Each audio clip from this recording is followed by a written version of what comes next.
Daging korban adalah milik pembuat korban. Bukan milik masjid, bukan milik surau, bukan milik jawatankuasa. Tuan-tuan kena ingat.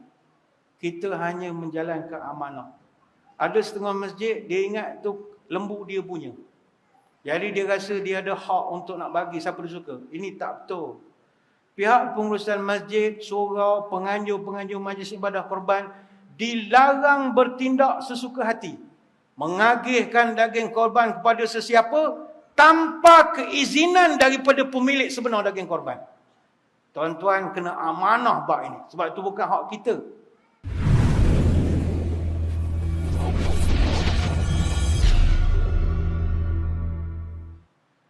Assalamualaikum warahmatullahi wabarakatuh. Bismillahirrahmanirrahim. Alhamdulillahi hamdan katsiran tayyiban mubarakan fihi. Kama yanbaghi li jalali wajhikal karim wa li azimi sultanik. Allahumma salli ala Sayyidina Muhammadin abdika wa rasulika nabiyil ummi wa ala alihi wa sahbihi wa sallim. Nawaitu ta'alluma wa ta'lim wa tadhakkura wa tadhkir wa naf'a wal intifa' wal ifadah wal istifadah wal hatha ala tamassuki bi kitabillah wa sunnati rasulih wa du'a ilal huda wa dalalah alal khair ibtigha'a wajhillah wa mardatihi wa kurbihi wa thawabihi. Allahumma anta a'lamu bi min nafsi wa ana a'lamu bi nafsi minan nas. Allahumma la tu'akhizni bima yaqulun waghfir li ma la ya'lamun waj'alni khairan mimma yadhunnun. Yang saya hormati tuan pengacara majlis, yang saya muliakan tuan pengurusi, ahli-ahli jawatan kuasa dan para pegawai Masjid Al-Mardiyah Fasa 5 Taman Melawati, tuan-tuan guru, para alim ulama, para habaib, muslimin muslimat, hadirin hadirat, tuan-tuan puan-puan, moga sekaliannya sejahtera dalam limpahan rahmah dan barakah. Saya dahului dengan penyataan tahmid kesyukuran atas pertemuan malam ini, dan seterusnya dapat kita bertatap muka untuk membahaskan satu tajuk yang telah ditentukan oleh pihak masjid, iaitu ibadah korban, bukti cinta di bulan Ramadan. Sedangkan orang soleh mereka beribadah sepanjang tahun. Maka antara ibadah yang boleh kita teruskan pada bulan ini adalah melaksanakan ibadah-ibadah khusus, iaitu ibadah korban. Sebab itulah ibadah korban ni tuan-tuan puan-puan, dia adalah syiar. Ini mustahak untuk digarisbawahkan. Korban ni dia syiar. Apa makna syiar? Secara harfiah, syiar bermaksud tanda. Tanda yang dipasang untuk kita kenal pada sesuatu. Perkataan syiar ini, dia asal dari perkataan syu'ur, maknanya rasa. Maka syiar ini adalah benda yang boleh memberikan rasa kepada kita apabila memandangnya. Rasa apa? Rasa keagungan Allah. Kata ulama, syiar ini menunjuk pada 3 perkara. Pertama, tempat-tempat yang mulia. Ada tempat-tempat mulia tertentu dipanggil syiar. Contohnya Kaabah, itu syiar. Bila kita melihat Kaabah, kita rasa keagungan Allah. Apa lagi? Safa, Marwah, Arafah, kawasan Masyairil Haram. Ini semua syiar yang bila kita tengok menggamit rasa. Boleh merasakan keagungan Allah. Tetapi restoran-restoran dalam Safa Marwah itu bukan syiar. Tempat shopping itu bukan syiar. Tak ada rasa pun keagungan Allah. Rasa nak habis duit lagi ada. Tengok Kaabah itu syiar. Boleh juga kata ulama, syiar ni merujuk kepada waktu. Contohnya syiar paling mudah bulan-bulan Islam. Bulan Zulkaidah, bulan Zulhijjah, bulan Muharram, bulan Rejab. Saya mengambil kesempatan pada malam ni mengajak hadirin hadirat sekalian. Alam cakrawala kita ini adalah jendela ke arah penzahiran bulan-bulan Islam. Kalau tuan-tuan puan-puan ada masa, ayuh join mana-mana komuniti pemerhati langit. Jom kita menengok langit pula. Sehari dua ni berlaku fenomena yang menarik. Ramai orang dia tak ambil pot sangatlah. Tapi saya nak kongsi supaya memancing gairah. Ramai yang belum tahu bahawa sekarang ni ada satu objek terang di langit arah barat. Yang akan kelihatan pada setiap hari sekitar waktu maghrib sampai isyak. Kalau tuan-tuan ada di luar lah, perhatikan betul-betul. Benda cahaya yang terang itu bukannya bintang. Dia bukannya satelit. Ataupun geng-geng teori konspirasi dia kata UFO lah, ini NASA punya nak skodeng kita. Nak tak? Bukan. Itu adalah planet Zuhrah. Ataupun dalam bahasa Inggeris dipanggil Venus. Orang Melayu dulu-dulu cerdik, walaupun tak mengaji sains macam kita, tapi dia panggil planet Zuhrah itu bintang kejora. Kejora, bukan Lembaga Kemajuan Johor Tenggara, itu lain, Kejora juga tu, di Bandar Penawar itu. Bintang kejora. Dia orang dulu-dulu kan dia buat banyak syair, puisi, pantun, lagu pasal bintang kejora. Tapi sebab kita tak berapa ambil pot sangat, kita pun lantak bintang kejora. Macam yang lagu Katina Dahari dengan Aziz Jaafar kan, dia buat lagu Malam Cemerlang. Saya boleh nak nyanyi, takut tuan-tuan kan minat lain pula. Disebut cari bintang kejora, berseri dan bercahaya. Tapi sayang, dek sayang, kejora di awang-awang.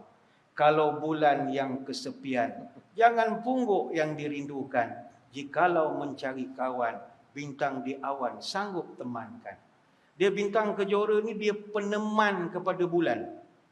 Planet Zuhrah ini ataupun Venus ini, hari ini dia sedang bersinar pada kecerahan magnitud negatif 4.2 dan merupakan objek ketiga paling cerah sekarang di langit selepas matahari dan juga bulan. Dan planet ini dah pun kelihatan di langit arah barat selepas matahari terbenam, dikesan sejak Oktober tahun 2022 yang lalu dan berdasarkan falak sampai Ogos 2023 ini. Bulan 3 dulu kan viral gambar banyak orang kongsikan fenomena gelinciran planet Zuhrah dengan bulan. Dipanggil penghijaban gelincir. Kalau dalam bahasa astronomi, grazing occultation. Orang berkata nak kiamat dah kita, bulan dia ada tanduk pada bulan tu pula. Tak apalah, tak ramai orang tahu sangat tentang astronomi ni. Masa tu sebahagian daripada cakra planet Zuhrah terlindung daripada sisi bulan. Namun tuan-tuan, pada pertengahan bulan Ogos nanti, planet Zuhrah akan kelihatan di langit arah timur sekitar waktu subuh pula.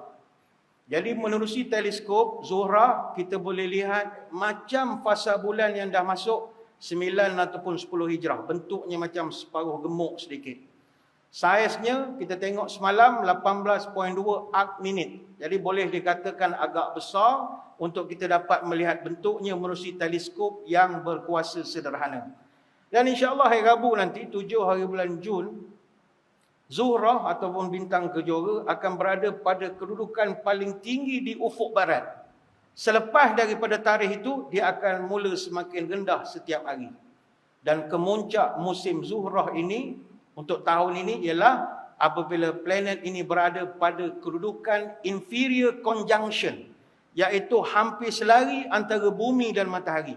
Jadi untuk tahun ini dia akan berlaku berdasarkan kiraan falak pada 13 Ogos 2023 dan planet ini akan melintas 7.7 darjah saja daripada matahari. Selalu saya ke masjid mana-mana, saya mengajak kepada pengurusan masjid, terutama masjid tuan-tuan ni lah, saya cadangkan masjid ni boleh jadi pusat astrofik ataupun kosmofik. Maknanya masjid biasa fikir nak buat koperasi, nak buat benda-benda begitu. Saya tak jumpa lagi masjid yang menawarkan diri nak jadi pusat cerapan untuk melihat fenomena di langit. Mungkin ada yang kata, mahal Ustaz teleskop, zaman ni tak ada masalah dah. InsyaAllah boleh dapatkan, ini saya cerita tuan-tuan yang cerita ke orang lain pula. Tuan-tuan boleh dapatkan grant daripada agensi Angkasa Malaysia ataupun Angkasa. Dia bolehlah teleskop yang 10 juta tu dia boleh bagi. Ikut program Inovasi Sosial MOSTI, MSI. InsyaAllah lah Masjid Al-Mardiyah boleh mohon, mudah-mudahan. Tapi kena ada yang pandai menggunakan lah, dengan latihan-latihan yang ada. Dan kalau tuan-tuan di Masjid Mardiyah ini, takdir nanti dah dapat teleskop yang 250,000 itu, teropong ala ke bulan. Katakanlah tuan-tuan nanti nampak ada kawah baru. Pada bulan itu, dia ada kawah baru. Tuan-tuan berhak meletakkan kawah tu nama masjid. Ini special dia. Dengan syarat kita report lah garis lintang dia, garis bujurnya, diameter dia. Report dekat International Astronomical Union. Tuan-tuan boleh masukkan kawah itu nama Kawah Mardiyah. Ini tak ramai orang tahulah. Jadi kepada orang muda daripada duduk belating dekat Stelvio Pass dekat Bukit Antarabangsa tu, baiklah nengok ke langit ni. Banyak lagi kebesaran-kebesaran Allah. Bulan Jun ini fenomena langit memang banyak istimewa. Malam ini, kita hari ini 4 hari bulan Jun. Malam ini bulan penuh ataupun bulan purnama. Bulan akan memasuki fasa bulan penuh pukul 11.41 malam nanti. Tuan-tuan tengok bulan memang 100% dia punya cahaya. Cantik. Kemarin baru 90%. Ini dah naik full pada malam ni pukul 11.41. Dan malam ini juga bintang kejora pada elongsi paling timur. Zuhrah pada elongsi paling timur pada 45.4 darjah. Jadi Zuhrah boleh kelihatan di langit barat selepas daripada matahari terbenam sebentar tadi. Banyaklah fenomena pada bulan ini. Yang mana percayalah, kalau tuan-tuan sekali melihat kepada kebesaran Allah di langit, kita akan merasakan subhanallah. Saya dulu pun tak kerti juga benda-benda ni. Kalau tuan-tuan melopong, saya pun melopong kan sebenarnya. Duduk jabatan agama, kita jaga masyarakat. Orang asli jaga street dakwah, jaga benda-benda. Bila duduk di jabatan mufti, barulah kita tahu mustahak. Sebab jabatan mufti adalah pihak yang menentukan bila puasa, bila raya, waktu semayang, semuanya angka dan nombor. Lepas tu adik-adik janganlah ponteng kelas matematik, pandai muka. Esok dah besar tak pandai. Sebab hidup kita semuanya matematik. Saya masa pergi mencerah anak bulan Syawal, bulan Ramadan. Bila dah tengok data daripada Jabatan Ukur dan Pemetaan Jepun itu, hidup kita ni nombor semua. Tuan-tuan duduk sini semua nombor, tengok waktu semayang, semua nombor. Nombor tu datang daripada mana? Kiraan. Jadi ini boleh menambahkan lagi kita punya rasa keseronokan dalam beragama ini. Itu contohlah syiar. Apa lagi syiar? Kata ulama, syiar ini boleh juga pada ritual tertentu dalam agama. Contohnya, orang yang menyimpan janggut tanpa misai, itu syiar. Simpan misai saja, belum syiar. Simpan misai dan janggut, belum syiar. Tapi kalau simpan janggut saja, itu syiar. Apa sebab? Dia menjadi penanda. Tanda apa? Muslim. Tanda Muslim. Kalau simpan janggut dengan misai, Coldplay pun simpan janggut dengan misai, tuan-tuan. Artis rock berlambak misai dengan janggut, main gitar. Jadi, dia tidak jadi syiar. Tapi kalau janggut saja, syiar. Lepas itu ramai kita tengok ustaz-ustaz, tak ada misai, ada janggut. Sebab berdasarkan hadis daripada Ibnu Umar, khaliful musyrikin, waffirul liha, wahfush syawari. Nabi pesan, bezakan dirimu dengan orang musyrikin. Peliharalah janggut, cukurlah misai. Hadis riwayat Bukhari. Dan dia ini tidak wajib. Tuan-tuan susah hati. Belakang sudah ustaz ni misai cari makan ni ustaz. Tak ada masalah. Ini bukan cerita wajib. Nak cerita syiar. Maknanya kalau kita pergi overseas, pergi negara luar yang bukan Islam, kalau kita berjumpa dengan orang yang ada misai, tak ada janggut, kita susah nak teka dia Muslim. Tapi kalau dia ada janggut, tak ada misai, insya-Allah Muslim.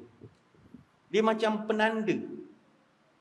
Kalau dia simpan misai dan janggut, susah lagi kita nak menentukan dia Muslim. Tapi kalau janggut saja, itu jarang non-Muslim nak simpan janggut saja. Tuan-tuan perhatikanlah. Jarang. Apa lagi syiar? Songkok kopiah. Ini syiar. Tanda Muslim. Masjid, syiar. Tanda ada orang Islam. Azan, syiar. Itu tanda ada orang Islam. Termasuklah juga ibadah korban. Korban juga adalah syiar.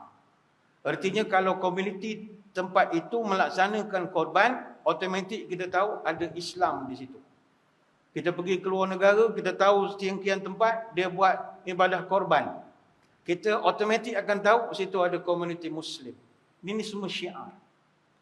Dan syiar ni kata ulama mesti diraikan dalam 3 bentuk. Pertama ihtifal, yang kedua iltizam, yang ketiga itmam. Pertama ihtifal. Apa artinya? Mesti dilaksanakan secara terbuka. Tidak sorok-sorok, sembunyi-sembunyi, takut-takut. Tidak. Dan secara meriah, ihtifal. Secara macam pesta. Umpamanya kita nanti nak buat ibadah korban, kita buat secara terbuka.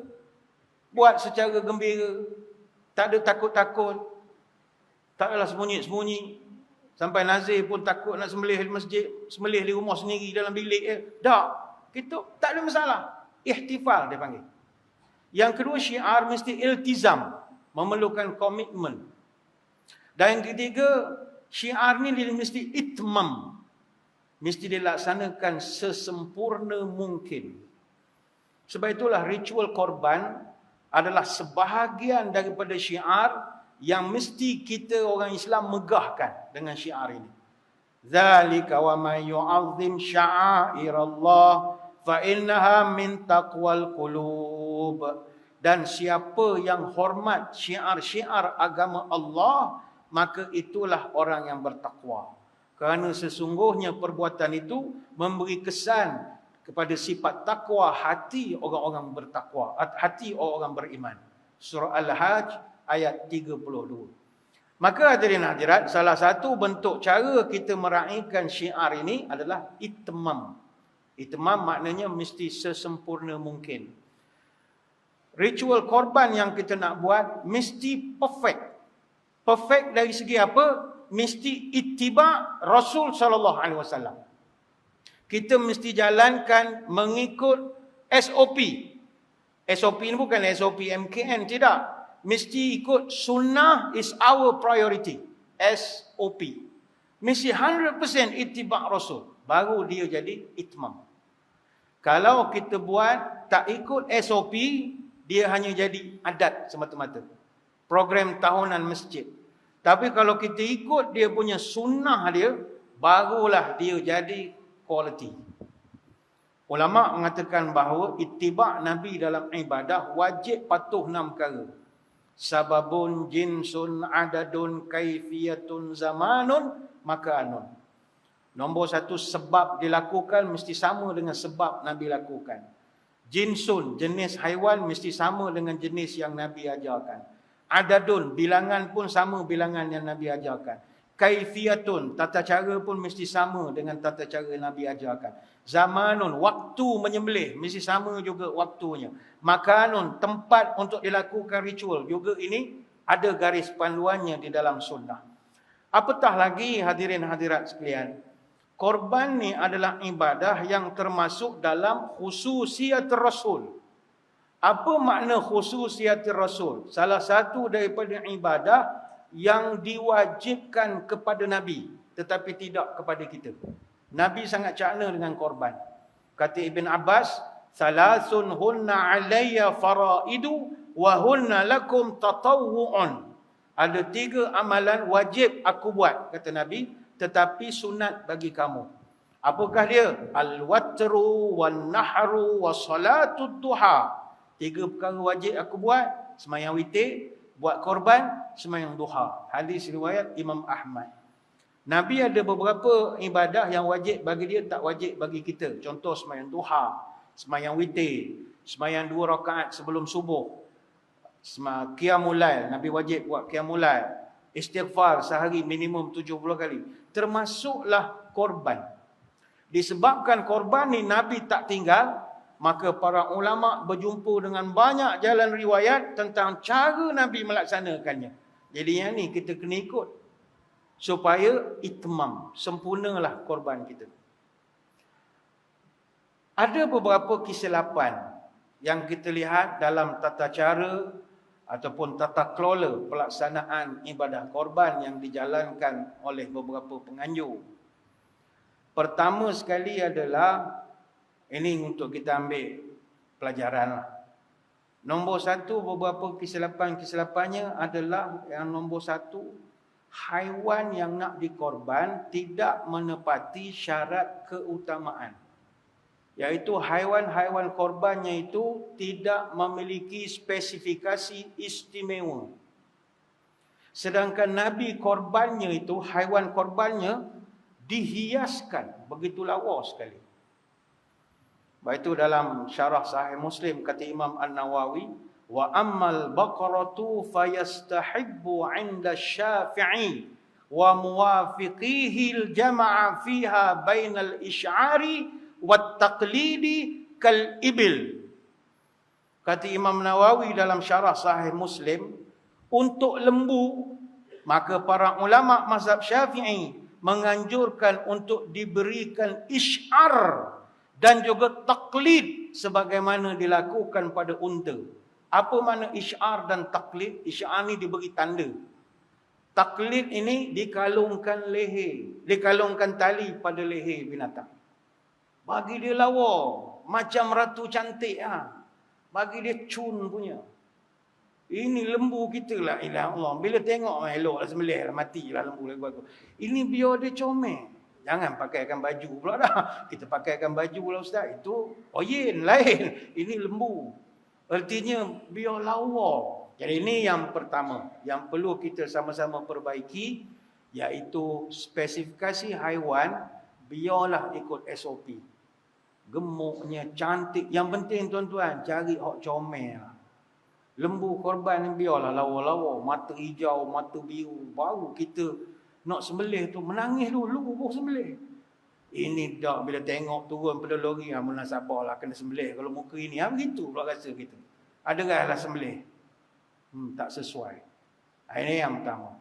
Kesilapan yang kedua yang banyak berlaku dalam masyarakat kita adalah tentang isu perkongsian binatang korban yang lebih daripada jumlah yang diizinkan. Ini juga berlaku dalam masyarakat. Tuan-tuan, kadar perkongsian ni bukan ditetapkan oleh pejabat agama Islam, tidak.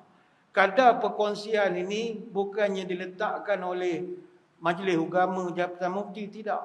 Kadar jumlah kongsi ini ditetapkan oleh Rasulullah sallallahu alaihi wasallam. Sebagaimana hadis yang termaktub dalam hadis daripada Jabir, naharna ma'a Rasulillah sallallahu alaihi wasallam amal Hudaybiyatil badanata an sab'atin wal baqarata an sab'atin. Kami dulu menyembelih korban bersama baginda Nabi pada tahun perjanjian Hudaibiyah. Seekor unta untuk 7 bahagian dan seekor lembu pun untuk 7 bahagian juga. Hadis riwayat Imam Muslim.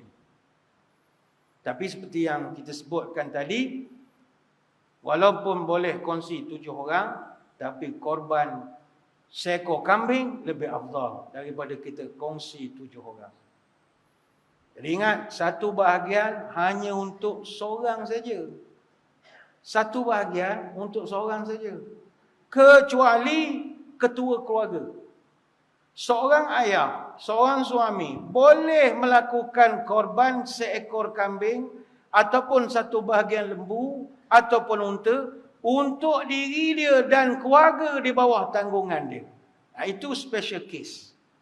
Ini sebagaimana yang termaktub dalam hadis Atha bin Yasar radhiyallahu an, sa'altu Aba Ayyub al-Ansari kaifa kanat dhahaya ala ahdi Rasulillah. Aku pernah tanya kepada Abu Ayyub al-Ansari, bagaimanakah tata cara ibadah korban yang dilakukan pada zaman Nabi? Dijawab oleh Abu Ayyub, kana ar-rajulu yudahi bisyati anhu wa an ahli baitih. Kata Abu Ayyub al-Ansari, pada masa itu pelaksanaannya seorang lelaki melakukan korban dengan seekor kambing untuk diri dia dan untuk keluarga dia. Fayakuluna wa yut'imuna. Mereka makan dan mereka berikan juga kepada orang lain. Hadis riwayat Tirmizi dan Ibnu Majah. Jadi satu portion satu orang saja, kecuali kita ketua keluarga. Kita niatkan beritahu pada tukang sembelih ataupun penganjur, ini untuk family saya. Senang cerita family lah. Ini untuk keluarga Sipulan bin Sipulan. Kesilapan yang biasa berlaku. Yang ketiga, ini walaupun jarang kedengaran tapi pernah berlaku. Iaitu menyembelih korban pada malam hari raya. Ada juga yang buat kelakar, dia buatnya korban malam raya. Apatah lagi Kementerian Kesihatan pun dah keluar amaran heat stroke macam-macam, musim-musim panas berdengung macam ni. Jadi kita tak digalakkan berada di kawasan yang panas. Dia pun buat fatwa sama dia, ahli-ahli AJK masjid. Kita ni berdasarkan darurat, kita sembelih lah waktu malam. Jangan. Kalau takut kena heat stroke, jangan buat pada malam raya. Buatlah malam-malam tasyrik, tak ada masalah. Jangan buat sebelum raya. Asasnya waktu sembelih korban bermula lepas terbit matahari pada hari An-Nahar, iaitu pada 10 Zulhijjah. Kadar terbitnya matahari itu boleh dikira selepas selesainya sembahyang sunat hari raya dan juga selepas 2 khutbah yang ringan. Garis bawakan khutbah ringan. Khatib jangan buat macam ceramah pula dah komen panjang siap menyanyi bagai-bagai. Tak. Orang banyak kerja ni, matahari dah panas. Jadi pendek-pendek sudah. Khutbah yang ringan. Timbul soalan. Kalau kami masjid sembelih daripada itu, macam mana Ustaz? Ia tidak dikira sebagai korban. Tetapi dikira hanya sembelihan untuk makan ramai-ramai. Buat geluri sajalah seolah gitu. Ada satu riwayat daripada Al-Bara' bin Azib radhiyallahu an, inna awwala ma nabda'u fi yaumina hadza an nusalliya thumma narji'a fananhara. Sesungguhnya perkara pertama yang kami mulakan pada hari raya ini adalah menunaikan solat. Kemudian kami balik, kemudian kami menyembelih korban. Faman fa'ala dzalika asaba sunnatana. Siapa yang buat perkara itu, maka dia telah menepati sunnah kami. Wa man nahara qabla salati fa innama huwa lahmun qaddamahu li ahlihi laisa minan nusuki fi syai'. Siapa menyembelih sebelum sembahyang raya, maka ini hanyalah daging yang diberi makan pada ahli keluarga, bukannya ibadah korban. Faqala rajulun minal ansar, datang seorang lelaki Ansar, namanya dikenali sebagai Abu Burdah. Dia tanya kepada Nabi, ya Rasulullah, zabahtu wa indi jaza'atun khairun minan musinna. Ya Rasul, saya sudah silap sembelih awal lah ya Rasul. Tapi saya ada seekor kambing jaza'ah, kambing yang umur 6 bulan. Jadi yang lebih baik daripada musinah, kambing yang masuk umur 3 tahun. Qala aj'alu makanahu wa lan tuwafi an tujzi an ahadin ba'daka. Jadikan kambing itu sebagai ganti, dan itu yang pertama tidak dikira. Hadis Bukhari Muslim. Banyak nak diterangkan, tapi kita beri laluan dulu kepada azan Isyak. Jadi tuan-tuan semua jangan ke mana-mana. Kita akan kembali lagi selepas ini. Muslimin muslimat yang dirahmati Allah sekalian, kita kembali menyambung ceramah pada malam ini. Kami mohon izin daripada jemaah untuk menganjakkan sedikit pelaksanaan solat Isyak berjemaah untuk dihabiskan huraian tentang tajuk kita pada malam ini. Kita sedang membahaskan tentang bagaimana ibadah korban ini mesti menepati itmam ataupun tahap kesempurnaan seadanya. Dan kesempurnaan itu terletaknya pada setakat mana kepatuhan kita kepada standard yang telah ditetapkan berdasarkan sunnah. Ittiba' sunnah. Maka ada beberapa perkara yang sering berlaku dalam program-program penyembelihan korban yang saya kira perlu kita sama-sama ambil perhatian. Antara yang kita sebutkan tadi adalah menyembelih bukan pada waktunya. Saya ingat benda ni tak pernah berlaku di tempat kita, tapi ada juga yang berlaku. Kalau kata dia berlaku sebelum raya, maka ianya bukan dikira sebagai korban. Mungkin ada masjid yang di sini tanya pula, kalau hari-hari tasyrik macam mana? Buat malam boleh? Itu macam mana Ustaz? Dia waktu untuk melakukan sembelihan korban ini bukan hari raya saja. Dia berterusan sampailah berakhirnya hari tasyrik. Maka ini menjadikan waktu untuk menyembelih korban adalah 4 hari. 10, 11, 12, 13 Zulhijjah. Dan ini adalah sabit dengan dalil-dalil yang kuat. Timbul persoalan, kalau sepanjang hari tasyrik kami sembelih malam boleh tak Ustaz?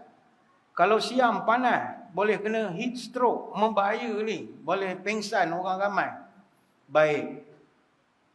Dalam kitab Al-Mu'tamad fi Fiqh Syafi'i, dihukumkan makruh melakukan korban pada malam hari. Hari-hari tasyrik tu lah, kalau malam sebelum raya tu memang tak dikira korban langsung. Kalau buat pada hari-hari tasyrik waktu malam dikira makruh. Kata Imam Nawawi, ulama dalam kalangan mazhab Syafi'i membolehkan sembelihan haiwan korban tak kira pada waktu siang maupun malam dalam tempoh-tempoh itu, tetapi hukumnya adalah makruh.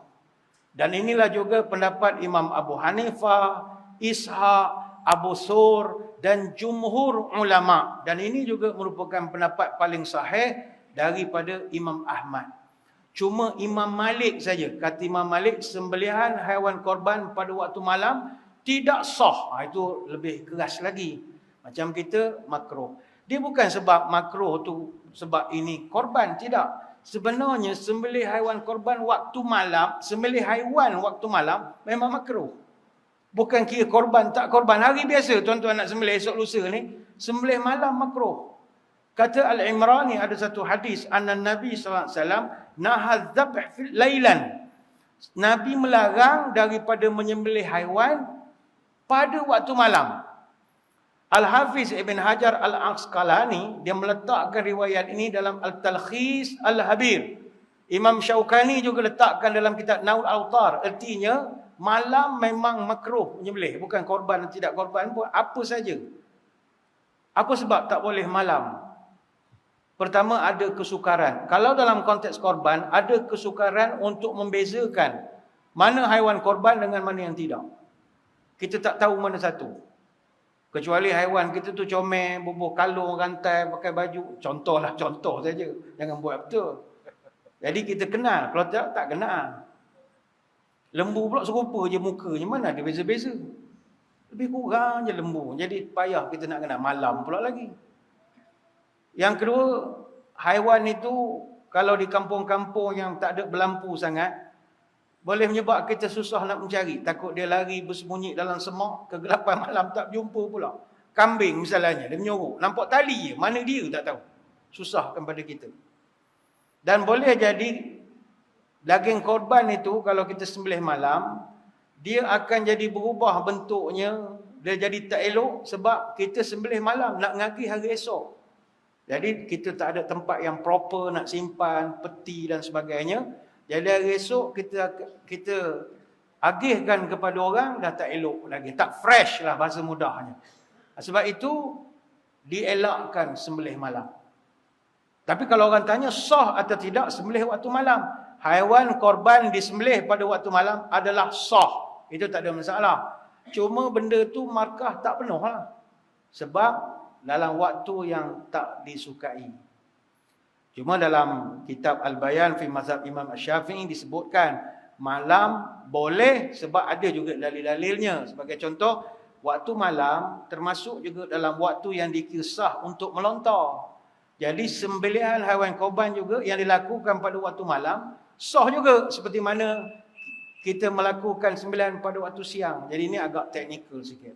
Jadi itu yang ketiga, sembelihlah ikut biasa je waktu siang. Nak buat malam boleh tapi markah kurang. Yang keempat, kesilapan yang kita sering lihat berlaku semasa pengurusan korban adalah pengurus-pengurus program ini, dia menguruskan sembelihan dengan cara yang tidak berperi kemanusiaan. Dia dengan cara yang kejam, tak ada ihsan langsung pada haiwan yang nak dikorbankan. Tak boleh begitu. Sedangkan Nabi haiwan korban tu dipakaikan kalung apa semua. Jadi kita tak boleh buat cara kasar. Biasanya kita lihat ini berlaku ketika pertama ketika proses nak menurunkan daripada lori tu. Allah kesian tu. Saya ingat patah dah kaki lembu tu sebenarnya. Kasar sangat. Dah turunkan lori, undur reverse tu dekat tempat sembelih. Member dia dah tumbang dah seekor. Tuan-tuan ingat, dia ada masa untuk sakit kepala? Dia, alamak, itu sahabat aku tu. Kita nak tarik, memanglah dia tak nak turun. Kita pula buat kasar-kasar, tarik, terjun daripada lori. Tuan-tuan kaki dia patah, kita tak tahu. Jangan buat begitu. Ihsan lah sikit. Ini ibadah ini. Sama juga, turun pada lori sekian. Lepas tu masa nak merebahkan haiwan. Macam mat kilau. Piu, puh gitu. Kesian lembu itu. Tergelincir-gelincir kaki dia. Ketebuk jatuh. Saya ingat tau patah pula tulang rusuk dia. Lepas tu masalah pisau. Jenis-jenis pisau digunakan. Ada pisau tumpuk satu hal. Dia asah pula depan lembu tu. Sengang. Tuan-tuan, kalau kita dudukan lembu, apa perasaan? Meninggal aku ni, meninggal.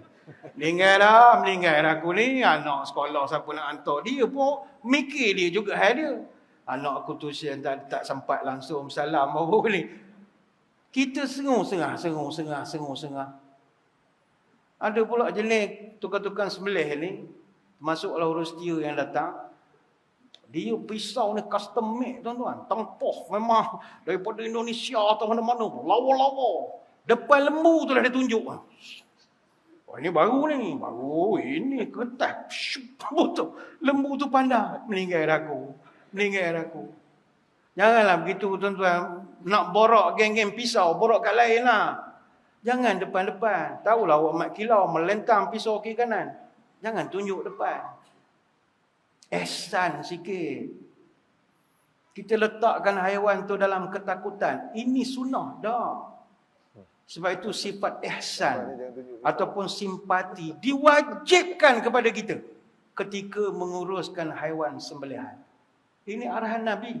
Innallaha katabal ihsana ala kulli syai'. Fa idza qataltum fa ahsinul qitlah wa idza dzabhtum fa ahsinul dzibhah. Wal yuhid ahadukum safratahu wal yaruh dhabihatahu. Allah mewajibkan kamu ihsan terhadap setiap perkara. Kalau kamu membunuh dalam peperangan ke apa ke, bunuhlah dengan cara yang elok. Kalau kamu menyembelih, elokkanlah penyembelihan kamu. Dan hendaklah kamu menajamkan mata pisau, dan hendaklah dia merehatkan haiwan sembelihannya itu. Hadis riwayat Imam Muslim. Bagi dia tenang-tenang, letakkan dia kedudukan yang istimewa. Sebagaimana kita melayan oyen kita di rumah macam raja kita buat. Oyen tu apa sumbangan pada kita? Dahlah kita menghabiskan duit untuk dia. Ini ni daging nak bagi kita dengan batang pinang, rimau menangis. Engkau tumbang kelepuk-kelepuk macam mat kilau, sepak-sepak. Tak boleh begitu. Patut oyen tu tuan-tuan buat begitu, menghabiskan duit banyak. Kejap darah tinggilah, kecil manis lah, sakit jantung. Banyak pula penyakit oyen ni sekarang. Sebab itu antara perbuatan yang menafikan sifat ihsan adalah mengasah pisau. Itu menafikan sifat ihsan. Ataupun kita sembelih binatang itu di depan haiwan korban yang sedang menunggu giliran. Ini tak ada ihsan langsung. Letakkanlah tempat lain. Ihsan. Kata Ibnu Abbas, anna rajulan atja'a syatan yuridu ayathbahaha wa huwa yahuddu safratahu. Ada seorang lelaki dia membaringkan biri-biri yang dia nak sembelih. Di sampingnya ketika itu dia sambil-sambil dia tajamkan mata pisau. Faqala Nabi sallallahu alaihi wasallam, aturidu an tumitaha mautatin? Nabi bertanya, engkau ni dalam sehari berapa kali nak bunuh dia? Berapa kali engkau nak bunuh dia sehari? Engkau nak sembelih dia, sekarang engkau tengah bunuh dia. Hal haddatta safrataka qabla an tudji'aha? Mengapa tidak engkau tajamkan pisau awal-awal sebelum kau baringkan dia? Ini hadis Al-Hakim dalam Al-Mustadrak. Ihsanlah. Walaupun pisau tuan-tuan mahal, tempah pada Indonesia ke mana-mana ke, solah tunjuk depan binatang tu. Sian ke dia. Dia nak mati ni. Dia nak mati, nak korban untuk kita. Makan pula dia punya pengorbanan dia. Hormatlah. Sebab itu tak boleh kita menyeksa haiwan itu. Termasuklah ada sekarang ni dicadangkan sebab Orang yang tak faham agama, dia bagi dia zalim. Kita ni menyembelih haiwan bagai-bagai. Jadi ada yang cadang kita guna teknologi captive bow stunning ataupun mechanical stunner. Kita hentak dulu kepala lembu tu dengan pahat. Boom, bagi dia bengong sekejap, sembelih sebagai contoh. Itu sebenarnya lagi seksa sebenarnya. Ambil pahat tu ketuk kepala NGO yang mencadangkan tu. Ambil rasa engkau. Engkau sedap betul nak suruh ketuk kepala lembu lepas tu sembelih. Ketuk kepala engkau tu dulu. Hantuk kat tingkap kereta tu boleh tahu rasa sakit tak sakit. Dah lah sakit entok sembelih pula. Oh zalim. Tak boleh begitu. Dia kalau pisau tajam dia zup. Tak ada apa dah. Dia sakit masa tu tapi selesai. Sebab cepat. Kalau kambing macam kita potong batang pisang je zup, lembut je. Lembu leceh sikit. Itu selesai. Kesilapan kita jangan buat terlampau macam mat kilau sangat dengan lembu tu. Buat beradab-adab, sopan, santun, cakap elok-elok. Kalau boleh berpantun sikit. Cakap bersyair sikit dengan lembu tu. Yang kelima, ini isu yang paling banyak berlaku dalam masyarakat. Isu pembahagian daging korban. Pertama, pembahagian untuk tuan punya bahagian. Daging korban boleh dibahagikan pada beberapa kaedah. Itu ada beberapa cara. Kita boleh rujuk kitab Al-Mu'tamad fi Fiqh Asy-Syafi'i, ada di garis bawahkan. Pertama, disunatkan untuk orang yang melakukan korban ambil 1/3 daripada daging korban untuk diri dia. Dia nak buat apa dia punya suka. Dan dia sedekahkan 2/3 daripada balance kepada golongan fakir miskin. Ini satu kaedah. Tapi kalau sekiranya haiwan korban itu adalah korban nazar, maka dia wajib sedekahkan semua daging korban kepada golongan fakir miskin. Dia tak boleh makan sebahagian daripada, tidak harus untuk dia makan. Tak boleh ambil sebab dia adalah korban wajib. Dia korban sunat macam tuan-tuan nak bakal buat nanti, maka tuan-tuan boleh ambil 1/3. By right boleh ambil. Orang tak boleh kata kita, oh buruk siku, ambil juga. Tak, agama membenarkan 1/3. Tata cara yang kedua, orang yang buat korban ambil 1/3 daripada daging korban dan diagihkan 1/3 baki daripadanya kepada golongan fakir miskin. 1/3 lagi diberikan kepada golongan-golongan M40 dan T20. Boleh. Orang-orang yang have, boleh. Tan Sri, Datuk Sri, boleh. Tak mesti orang miskin. Contoh saudara mara kita, jiran tetangga. Tuan-tuan duk Melawati nak cari B40 puas juga mencarinya. Jauh lah sampai Kampung Pasir lah baru jumpanya. Jadi ramai sini mungkin T20, M40. Jadi boleh diberikan 1/3 sebagai hadiah kepada golongan-golongan ini. Namun dalam hal ini, memberi sedekah kepada 2/3 kepada golongan miskin lebih afdal daripada beri kepada T20 Tan Sri inilah. Dia bukan boleh makan daging kan, banyak makan ubat mana makan daging pun. Jadi tak payahlah bagi. Ni bukan kata semua Tan Sri tak makan daging, tak. Kadang ada yang tak makan, sian tuan-tuan ya. Banyak pantang. Tetapi dalam mazhab Syafi'i, cara yang paling afdal adalah orang yang melakukan korban sedekahkan semua daging korban dia. Tetapi dia ambil sedikit untuk barakah. Untuk makan sikit lah. Tak banyak, tak sikit. Dia ambil untuk nak rasa. Kata Syekh Muhammad bin Ahmad Asy-Syatiri dalam kitab Syarah Al-Yaqut Nafis, wal afdalu fid dhahiyati al-misnunah an yatasaddaqa bi aktsariha wa yabqa lahu qalilan lil barakah. Adapun yang afdal dalam pembahagian sembelihan korban yang sunat ialah memberi sedekah sebahagian besar daripadanya dan ambil sedikit untuk dimakan sebagai berkat. Yang bagi semua ambil sikit. Itu berkat tuan-tuan, daging berkat. Daging didoakan orang nak sembelih, bertakbir. Mana nak dapat lembu nak sembelih takbir? Hari-hari biasa cuba tanya giant ke mana. Ada takbir nak sembelih beria-beria macam kita? Tak ada. Dia hari tu momennya barakah. Kadang ada setengah tempat nak buat korban, takbir raya, mendayu-dayu lagi. Jadi barakah lebih. Ambil lah sikit.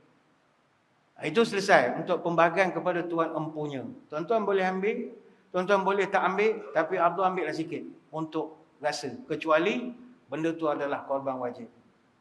Yang kedua, isu pembahagian kepada petugas. Ini pun masalah.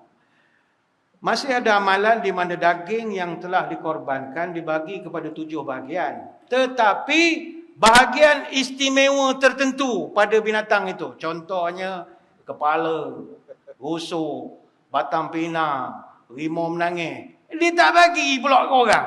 Dia peruntukkan khusus untuk orang-orang tertentu. Kronisma. Oh, ini yang kerjaan marah ni contoh lah. Dia marah ke rasuah, dia rasuah lagi, awak tak kira lagi. Mulut ni marah, ni rasuah sana. Rupa dia ambil dulu dah. Sorok ke dia dah batang pinang. Tak bolehlah begitu. Tindakan sebegini sama sekali tidak dibenarkan. Kerana setiap bahagian daging korban adalah sedekah. Dan sedekah sama sekali tak boleh jadi upah. Atas apa justifikasi sekalipun. Sekiranya kita nak beri upah, misalnya kepada tukang sembelih. Tukang sembelih biasanya dia bawa grup dia lah. Budak-budak kampung dia, tukang lapar, tukang tumbang lembu, tukang apa. Takkan free. Penat tuan-tuan. Daripada pukul 8 dah standby ke lembu kadang sampai 10 ekor. Sampai tengah hari nak masuk Zuhur tu panas berdering, tak selesai lagi. Takkan free letih. Kita akan beri dia upah. Tetapi pihak yang nak memberi upah itu, dia tak boleh ambil daripada daging korban. Pihak yang berkursi korban itu, dia bolehlah membayar lebih sedikit daripada harga sebenar binatang korban dan serahkan lebihan wang itu kepada tukang sembelih. Ini uruskanlah. Jangan ambil benda, ni upah awak, tak boleh. Itu bukan hak dia. Larangan beri daging ataupun bahagian-bahagian lain daripada haiwan korban ini untuk dijadikan sebagai upah kepada penyembelih. Larangan itu termaktub dalam hadis-hadis yang sahih. Yang diriwayatkan oleh Bukhari dan Muslim. Memang jelas tak dibenarkan. Ini bukan jabatan agama, tak benarkan. Nabi tak benarkan. Kata Ali bin Abi Talib, anna Nabi SAW amarahu an yaquma ala budnih. Sesungguhnya Nabi pernah perintahkan saya sembelih unta korban Nabi ketika buat haji. Wa an yaqsima budnata kullaha luhumaha wa juludaha wa jilalaha. Nabi perintahkan kepada saya, bahagikan semua daging, kulit dan apa yang menutup belakang unta-unta itu. Bagikan. Wala yu'tiya fi jizaratiha syai'a. Nabi perintahkan supaya saya tidak memberikan jazar sedikit pun daripada hasil sembelihan tadi. Jazar ini maknanya penyembelih dan tukang lapah. Ini hadis riwayat Bukhari Muslim. Mana hak lain tu kita dah bagi kah? Tukang sembelih, tukang lapah, mu jangan usik. Ini bukan hak mu. Dalam riwayat Muslim ditambah dengan ucapan daripada Sayyidina Ali, nahnu nu'ti min indina. Kami berikan upah kepada penyembelih dan pelapah, upah dari duit kami sendiri. Soalan, apa sebab tak boleh bagi daging korban sebagai upah? Asasnya, daging korban tidak boleh dijual oleh pembuat korban. Tak boleh jual. Maka proses jualan dalam Islam, dia berlaku 2 kaedah. Tukaran wang, tukaran tenaga kerja. Kita beri dia, dia balas dengan kerja. Itu dikira transaksi. Dikira sebagai perniagaan. Sebab itu kata Imam As-San'ani, apa saja transaksi yang membawa erti menjual binatang yang dikorbankan untuk mendapat tenaga orang lain, itu dilarang. Sebab itulah Imam Nawawi dalam syarah Sahih Muslim, dia mengkritik pendapat daripada Hasan Al-Basri yang memberikan dan yang membenarkan diberikan kulit kepada penyembelih ataupun pelapah. Kata Imam An-Nawawi, pendapat ini telah mencampakkan sunnah ke belakang. Imam Nawawi tak berapa gemar dengan cara itu.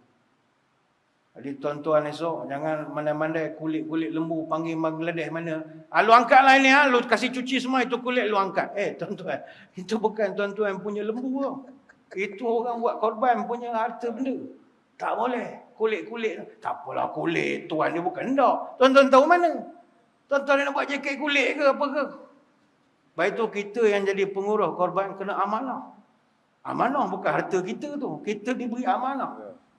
Ada pula tepuk dahi. Sudah ustaz. Tak boleh ambil langsung ke? Kacau betul ustaz ni. Saya tiap-tiap tahun dapat rimau menangis. Tak betul. Kita boleh terima upah, tapi tak boleh beri upah berupa bahagian korban kepada tukang sembelih. upah kepada penyembelih mesti guna harta daripada empunya korban, bukan daripada portion korban. Artinya orang yang buat ni, dia kongsi 7 orang, niatkan nak bagi. Caranya mudah. Masjid, dia boleh tetapkan harga korban dengan masukkan sekali kos pengurusan. Kos pengurusan tu yang kita markup. Sebab, katalah kita buat satu bahagian 800 misalnya. Sebenarnya 800 tu, bukan sebenarnya kurang pada tu pun boleh. Tapi kita dah masuk dalam 800 tu kos. Nak bayar upah ke tukang sembelih, yang anak-anak buah yang dia bawa, kita masukkan dalam tu. Termasuklah juga nak goreng-goreng mi, takkan peri tuan-tuan. La ilah Allah, kerja pada pagi pada tengah hari. Air mineral pun tak ada, tak boleh lah begitu. Dah air mineral tu tak turun pada langit, kena beli. Jadi nak beli tu semua, macam mana cara? Pihak masjid, dia masukkan dalam kos itu. Dan itu tak ada masalah, tuan-tuan nak kira sangat ke? Oh mahalnya ni. Habis tukang sembelih takkan peri. Cik sembelih je lah sendiri. Ya, itu je ayat Quran hajarnya gitu je lah. Bagi upah tukang sembelih tak bagi. Tukang sembelih pun bukan dia seorang, dia ada ramai juga. Kadang geng-geng pengumpul pisau ni suka sangat nyembelih. Ini keturunan lu balang tuan-tuan, memang suka darah-darah ni, tak sabar dia nak melengok darah mancut, dia suka. Jadi tidak seorang juga, ada beberapa orang yang kita kena santuni. Jadi perolehan kos pengurusan itu kita peruntukkan sebahagiannya kepada tukang sembelih atas bayaran kepakaran. Tuan-tuan, sembelih ni bukan semua orang boleh. Ada orang muka gaya tembok tak mati, tapi suruh sembelih tak berani dia. Tengok misal melintang, rupa yang geli tengok darah. Ada. Jadi nak sembelih pun ada orang dia. Bukan semua orang berani. Kena salah sembelih kan, tak sah pula sembelih. Dah rugi lembu seekor. Rugi. Ataupun dia potong tak mati-mati lembu. 3 hari hidup lagi. Angkat ni sembelih apa? Gini. Jadi ni peringatanlah. Daging tidak boleh dijadikan upah untuk tukang sembelih. Habis kalau ambil juga ustaz macam mana? Beginilah. Sekiranya tukang sembelih itu sendiri termasuk dari kalangan fakir miskin, maka pemberian daging korban kepadanya dibolehkan atas dasar dirinya fakir miskin. Bukan sebab upah. Jadi kita nak beri pada dia atas sebab dia fakir miskin. Bukan sebab ini upah awak. Tidak. Diharuskan untuk orang yang berkorban sendiri itu memberikan daging korban kepada penyembelih. Boleh. Tuan-tuan tengok dia dah sembelih 3-4 ekor lembu. Kita pun rasa ihsan juga. Ambil lah daging ni. Ni saya hadiah lah ke awak. Itu lain. Hadiah. Hadiah daripada kita. Sebab sebagai tuan punya korban, kita ada berhak untuk nak sedekah kepada siapa yang kita nak. Jadi kita beri sikit pada dia. Tukang sembelih janganlah minta rimau melangis pula. Aku pun nak rimau melangis juga. Kadang-kadang lah benda dapat. Tulang pun tulang lah. Benda orang bagi. Alhamdulillah. Awak upah dah dapat. Takkan kiri kanan lagi. Cukup lah. Jadi hadis-hadis itu, dia bukan melarang beri upah kepada penyembelih ataupun pelapah. Larangan dalam hadis itu, hanya jika upah itu diambil dari bahagian korban, itu tak boleh. Dan ingat tuan-tuan, kita tak boleh ambil daging korban tanpa izin tuan punya. Daging korban adalah milik pembuat korban. Bukan milik masjid, bukan milik surau, bukan milik jawatankuasa. Tuan-tuan kena ingat. Kita hanya menjalankan amanah. Ada setengah masjid, dia ingat tu lembu dia punya. Jadi dia rasa dia ada hak untuk nak bagi siapa dia suka. Ini tak betul. Pihak pengurusan masjid, surau, penganjur-penganjur majlis ibadah korban dilarang bertindak sesuka hati, mengagihkan daging korban kepada sesiapa tanpa keizinan daripada pemilik sebenar daging korban. Tuan-tuan kena amanah bab ini. Sebab itu bukan hak kita. Man dhahha minkum fala yusbihanna ba'da salisatin wa baqiya fi baitihi minhu syai'. Siapa di kalangan kamu yang menyembelih korban, maka janganlah sehingga 3 hari masih berbaki daging di rumahnya. Falamma kana al-'amul muqbil qalu ya Rasulullah naf'alu kama fa'alna 'amil madhi. Di tahun yang berikutnya sahabat bertanya, ya Rasulullah, apakah kami kena lakukan macam tahun lepas, mana tak boleh simpan daging lebih pada 3 hari? Apa jawab Nabi? Ini perlu digarisbawahkan. Kulu wa at'imu waddakhiru fa inna dzalikal 'ama kana bin nasi jahdun fa aradtu an tu'inu fiha. Kata Nabi, silakan makan, silakan jamu orang, silakan simpan. Sesungguhnya tahun lepas saya marah sebab orang ramai susah kekurangan makanan. Maka ketika itu saya nak kamu pergi tolong mereka. Hadis riwayat Imam Bukhari. Hadis ini kata ulama menunjukkan orang yang buat korban berhak menentukan daging korbannya sama ada dia nak makan, nak beri pada siapa yang dia nak ataupun dia nak simpan. Ikut dia lah, reta dia. Kita tak payahlah susah-susah hati selaku kita penganjur. Ingat, mengambil daging korban orang lain tanpa terlebih dahulu diizinkan oleh orang yang empunyanya. Kita berbelanja, kita gunakan, semuanya adalah haram. Dan hal ini biasanya terjadi ketika proses melapah. Ataupun ketika diasingkan pada stesen-stesen itu. Ai, rimau menangis. Tak belakang lu, yalah yang kita bagi. Kadang lembu tu baru tumbang, potong dah. Ini hak kita orang. Dia tarik cantik belakang. Seru. Ini kami punya ya. Hak comel-comel dia ambil. Jangan begitu. Ada di kalangan kita yang sanggup mengambil daging, terutamanya bahagian-bahagian yang kita nak, kita suka, tanpa dapat keizinan kepada empunya korban. Dan perbuatan sebegitu sama saja seperti kita mencuri harta orang lain. Sama saja. Ada kisah zaman Nabi. Ada satu orang, dia sertai misi jihad bersama dengan baginda Nabi. Dalam misi itu, dia terbunuh. Orang ramai pun ucapkan tahniah. Oh, tahniahlah, dia dah mati syahid. Mati syahid dalam operasi, hebat. Tiba-tiba Nabi menegur.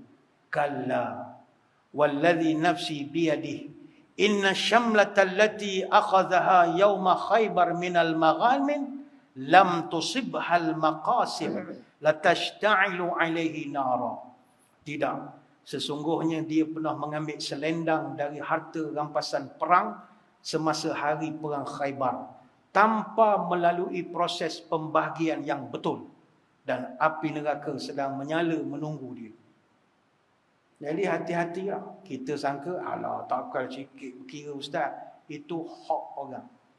Tetapi jika pihak yang melakukan korban itu mengizinkan daging korbannya diambil oleh sesiapa saja, maka sesiapa yang hadir bolehlah mengambilnya. Jika dia dah tentukan untuk anak yatim atau pelajar atau orang miskin atau golongan-golongan tertentu, maka hanya mereka yang disebutkan saja yang halal mengambilnya. Siapa yang mengambilnya sedangkan dia tak termasuk dalam kelompok yang disebutkan oleh pembuat korban, maka dia sedang makan atau mengambil sesuatu yang haram baginya. Surah An-Nisa ayat 29, Allah Ta'ala melarang kita mengambil hak orang. Wala ta'kulu amwalakum bainakum bil batil. Selesai kesilapan yang kelima. Baru kelima ada 200 kesilapan ni tuan-tuan. Nak berhenti ke apa ni? Saya ringkas-ringkas sajalah ya. Banyak betul kesilapan. Malaslah buat tahun ni ustaz. Jangan begitu. Kita baikilah mana tak boleh. Bukan kata tak bagus. Cara untuk biar ikut spek lah. Yang keenam, ni yang terakhir lah saya ingat. Kita melaksanakan ibadah korban dengan niat nak menunjukkan kepada orang ramai akan kemampuan diri kita, masjid kita, syarikat kita, parti kita, NGO kita mampu buat korban hebat. Tak boleh begitu. Supaya kita dipandang mulia, dihormat dan orang pun respect kepada kita sebagai NGO yang hebat. Tak boleh. Ada orang dia korban guna dana kerajaan. La ilaha illallah. Ngaji di mana ni? Dia guna dana kerajaan, peruntukan jabatan kementerian, dia guna duit persatuan. Pensyariatan ibadah korban adalah ditujukan kepada individu, bukan organisasi. Atas nama organisasi lain, dalam tu ada individu. Ini dok, you guna bajet daripada peruntukan, perolehan kerajaan. Itu tak boleh. Lepas tu berbangga-bangga, saya di kawasan saya bagi 3 ekor lembu. Oh, berguna peruntukan kementerian. Oh, di kawasan sana saya bagi 4. Tuan-tuan, itu bukan korban, terkorban namanya. Orang patut bantuan untuk orang miskin dah tak dapat nak salur. Jambatan roboh tak dapat nak baiki. Sebab awak dah gunakan dana itu untuk buat korban. Nak buat korban boleh, gunalah duit sendiri. Duit personal kita. Tak mampu lembu, kambing pun jadilah. Kambing 1,000 dapat seekor. Ni tak boleh. Ibadah korban tidak terlaksana daripada haiwan korban yang berupa harta kerajaan, institusi tertentu, badan korporat, tabung orang ramai. Tak. Haiwan korban itu daripada duit individu dalam kerajaan. Contohnya kementerian sekian-sekian. Dalam tu ada Persatuan Kaki Tangan Muslim, Kelab Sukan dan Kebajikan Kementerian sekian-sekian. Dalam tu ada berapa orang? 50 orang nak buat 3 ekor lembu. Lah, ada penamanya. Ada individunya. Ada pun mengambil harta awam ataupun pihak lain yang tidak dikhususkan untuk ibadah korban, maka itu menyalahi pensyariatan korban. Dia guna duit persatuan buat korban. Ahli persatuan bayar yuran bukan nak buat korban. Ahli pun tak tahu menahu lah buat korban. Dia pun tak tahu. Kita pun nak niat untuk apa? Inilah korban daripada persatuan pencinta kucing. Ramainya. Benda tu portionnya berapa? Jadi, puara, tuan-tuan. Tapi kalau masjid kan ada yang pening pula. Alamak Ustaz, kami tahu ni banyak dapat daripada NGO, daripada apa macam gaya. Semelih je lah tuan. Buat kenduri sajalah. Dia tak jadi korban lah. Dia jadi kenduri. Makan ramai-ramai. Buatlah sup ke apa ke benda yang patut. Jangan tolak. Rugi lembu seekor tu. Ambil. Biasa masjid, menteri sponsor kan. Menteri ni bagi 2 ekor. Menteri. Takkan, minta maaf kami baru dengar ceramah. Tak boleh ambil ni. Tuan-tuan ambil je. Bukannya haram pun. Tapi dia bukan korban. Sebab dia, buat kenduri sajalah. Kita buat barbecue tuan-tuan. Oh, syok tu. Jadi tapi malangnya kadang-kala terdapat pihak yang mengambil duit persatuan, guna duit kerajaan, duit orang ramai, beli mendatang korban. Padahal duit itu bukan duit individu. Bukan duit orang perseorangan. Dan tujuan asal pun duit itu bukan untuk dibuat korban. Dia kalau bajet Kementerian Jabatan, dia ada bajet untuk, kalau kita mesyuarat JKPAK, JKPA, dia ada bajet tahunan untuk pembaikan, untuk ini, untuk... Mana ada korban dalam tu? Tiba dia bilang, tak apalah, you ejar lah macam mana-mana. Pening, aku nak ejar macam mana? Nak jadikan tu korban? Dah bos dia ada kira-kira lah nak tolong orang kampung dia nak cari muka. Tak boleh begitu. Nak tanding pilihan raya jangan guna korban. Itu nunggang agama namanya. Menunggang lembu korban, bukan nunggang agama. Tak boleh begitu. Mereka yang melakukan perkara begitu tanpa dapat persetujuan daripada ahli ataupun penyumbang-penyumbang wang itu, maka adalah suatu yang tidak menepati kehendak syarak. Kalaupun mendapat persetujuan, seekor unta ataupun lembu hanya dikongsi 7 orang saja. Kambing pula seorang. Macam mana kita nak justifikasi? Jadi, sembelih je lah, buat makan. Itu sajalah. Tapi kadang kita fikir, kenapa benda ni berlaku? Bagi saya, pertama, terdapat pimpinan-pimpinan persatuan tertentu ke NGO ni, dia bersaing nak melakukan ibadah korban pada musim-musim ini. Persaingan dalam ibadah ini bagus. Tetapi, pakailah duit awak. Jangan pakai duit persatuan. Tak boleh. Pakai duit sendiri. Kadang-kadang kita pemegang jawatan dalam kerajaan misalnya. Dia ambil kesempatan politik lah untuk nak berikan kepada masjid, orang ramai duit. Nak mengambil hati. Ini ibadah korban bukan nak ngambil hati. Ibadah korban ni adalah ibadah. Jadi ini jelas ya. Tapi sekali lagi, kalau ada orang bagi, ambil ya. Bismillah ya, tak ada masalah. Cuma akan datang, kalau ada tuan-tuan nak buat korban, pakai duit sendiri. Jangan pakai peruntukan-peruntukan sila luluskan dalam mesyuarat agung. Tuan-tuan pakai duit sendiri lah. Kongsilah dengan board director tu sikit seorang. Yang nak pakai duit peruntukan tu buat apa? Tak boleh. Sebenarnya banyak nak diterangkan, tapi saya kira begitulah sedikit sebanyak sembang-sembang pada malam ini. Apa yang mustahak ibadah korban yang kita nak buat, ingat ini bukan ritual adat, tetapi ibadah yang menjadi khususiyatul Rasul, yang Nabi wajib buat sepanjang hidup dia. Maka kita buatkanlah sesempurna mungkin. Apa yang paling mustahak adalah ikut SOP. Sunnah is our priority. Ikut sunnah, tata cara, tata kelola Nabi ajar, ulama' dah garis bawah kan. Dan bila dah siap daging tu esok, salah satu perkara yang perlu kita jaga sungguh-sungguh, jangan membazir. Membazir kerana terdapat daging yang lambat diagihkan, akhirnya busuk, rosak. Peti ais, ingatkan elok, lupa plug on pula. La ilaha illallah, habis buruk daging. Satu peti, freezer tu habis semua. Dah buang begitu saja. Pada hari pertama tu, Bangladesh panjang beratur sampai ke roundabout. Ada kata biar dulu lah ni, geng-geng ni muka yang sama. Dia kedekut macam duit dia. Itu kan tukang korban dah tak kisah dah bagi korang susah. Dia pula berkira. Ada sejenis Malaysian only ya, Malaysian only ya. Sorry ya. Malaysia. Ni Muslim, orang susah. Apa nak Malaysia pula. Dia, apa, kalau Bangladesh bukan orang ke? Malaysian only ya, Malaysian only. Bagilah tu lembu banyak, bagi sedekah. Insya-Allah. Kita dah asing kan untuk nak hantar di rumah jemaah lain. Orang yang datang beratur tu bagilah. Kalau ada muka yang sama je Ustaz, Allah mana urus petugas, pastilah sikit beratur tu tengok muka yang sama. Sama Ustaz, baju pun serupa, kami pun keliru. Pandai-pandailah tuan-tuan selesaikan masalah tu. Janji jangan kerana kita kedekut, simpan nak tunggu hari esok, buruk, habis membazir. Maka hilanglah pasapah korban. Sekadar itulah sembang-sembang pada malam ini. Saya mengucapkan ribuan terima kasih di atas undangan. Mohon maaf sebarang kekurangan. Moga-moga kita dapatlah bertemu pada waktu-waktu lain kesempatan. Sebelum berpisah, marilah kita menandatangan berdoa. Moga majlis diberkati ilahi.